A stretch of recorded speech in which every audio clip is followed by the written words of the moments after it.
আমাদের গতকালকে আমি পরে যেটা শুনলাম যে আমাদের জুলকারনাইন, সায়ের সহ আরো অনেকেরই এই বিশেষ করে কয়েকটা টেলিভিশন চ্যানেলকে ভারতে নিষিদ্ধ করা হয়েছে। সেই সাথে আমি, আপনি, পিনাকি দা আমাদের চ্যানেলগুলো তো নিষিদ্ধ আছেই।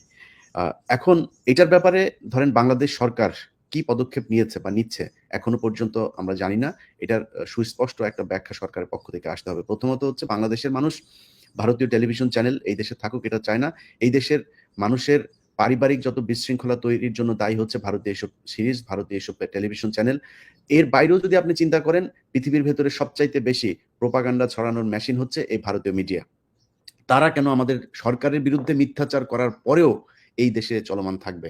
এই ব্যাপারে সরকারকে একটা সুস্পষ্ট নিতে হবে। আর আপনি যে প্রশ্নটা করেছেন যে নিষিদ্ধের ব্যাপারে, দেখেন নিষিদ্ধের এখানে আমি আমার যাদের সাথে আলাপ হচ্ছিল, যারা এটার সাথে ছিলেন তাদের অনেকের সাথেই কথা হচ্ছিল এবং আমাদের একটা আল্টিমেট টার্গেট ছিল যে আমি তাদেরকে যেটা বলেছিলাম যে, "ভাই হতে পারে সরকার এখানে কোনো কিছুই করবে না।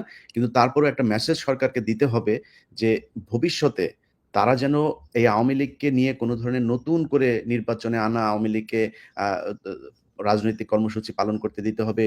আরেকটা অন্য ওই যে ওয়াকার যে ধরনের আওয়ামী লীগ আনতে চেয়েছে, রিফাইন্ড আওয়ামী লীগ, এই ধরনের কথাবার্তা যেন বলতে না পারে, এই ধরনের একটা মেসেজ তাদেরকে দেয়া। সো আমার মনে হয় তার চাইতে অনেক বেশি কিছু হয়েছে। তারপরেও ধরেন যদি আপনি মনে করেন আওয়ামী লীগকে নিষিদ্ধের চিন্তা করা যায়, যে দাবিটা উঠেছিল সেটা করাতে সমস্যা কোথায় ছিল? অনেকেই আমাকে একজন বিএনপির খুব উচ্চ পর্যায়ের একজন নেতা বলছিলেন যে, "ইলিয়াস দেখো, এটা আমার মনে হয় আইনগতভাবে হলেই সবচাইতে ভালো হয়।" তো আমি বললাম, "মনে করেন শেখ হাসিনা ২ বছর পরে বাংলাদেশে ক্ষমতায় আসলো আবার।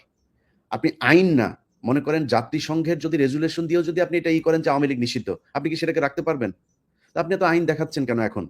ইউনূস সরকার যে বর্তমান ক্ষমতায় এসছে সেটার জন্য কি কোনো আইন করা হয়েছিল নাকি? সংবিধান মেনে করা হয়েছে? সেনাপ্রধানের কোনো ক্ষমতা আছে কোনো কিছু করা, কাউকে ডেকে নিয়ে এভাবে রাজনৈতিক কার্যক্রম করা? নাই তো। সবই তো বেআইনিভাবেই করা হয়েছে। তো এইটার জন্য শুধু আইনি পদক্ষেপ কেন লাগবে? চুপ্পুকে সরাইতে পারা যাবে না কেন? এখনো আওয়ামী লীগের যারা বিভিন্ন জায়গায় পুলিশ প্রশাসন এখন সবাই ত্যাগী। সবাই ত্যাগী, বিশাল ত্যাগী। অথচ তারা এখন আছে, ওসি আছে, যারা কিনা আওয়ামী লীগের সময় ২-৩ থানায় ওসি ছিলেন। আমি কালকে কয়েকজনের তালিকা পেলাম। তাদেরকে আবার ওসির পদে বসানো হয়েছে।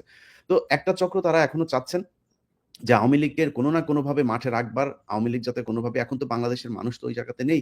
যে কারণে পারছে না। ইনিয়ে বিনিয়ে নানানভাবে তারা চেষ্টা করছেন অন্তত তাদেরকে যেন নিষিদ্ধ না করে রাজনীতি করার একটা সুযোগ যাতে দেয়া হয়। এটাই হচ্ছে তাদের ইয়ে। তো আমি আমার এই জায়গায় আমার বক্তব্য খুব স্পষ্ট যে বাংলাদেশের মানুষ শেখ হাসিনা যতবার দাঁড়াতে যাবে ততবার তাকে শুইয়ে দেবে।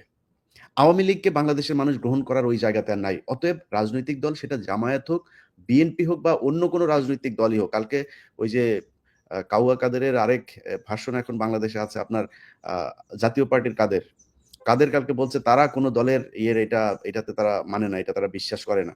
সো এই ধরনের কাদেরের কিন্তু ভিডিও আছে আমার কাছে, আগে থেকে বলে রাখলাম। কাদেরের কিন্তু বহু আগেই ভিডিও ছিল, তা ওরে নিয়ে আর আমি নাড়াচাড়া করি না। কারণ এটারে নিয়ে নাড়াচাড়া করার মতো জিনিস না।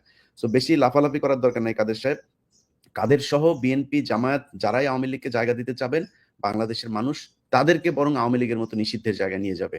অঘোষিত নিষিদ্ধ হয়ে থাকবেন, মানুষের হৃদয়ে জায়গা পাবেন না। অতএব সিদ্ধান্ত আপনাদের। আপনারা জনগণের সাথে থাকবেন নাকি আওয়ামী লীগের সাথে থাকবেন, ভারতের সাথে থাকবেন। টোটালি আপনাদের উপরে।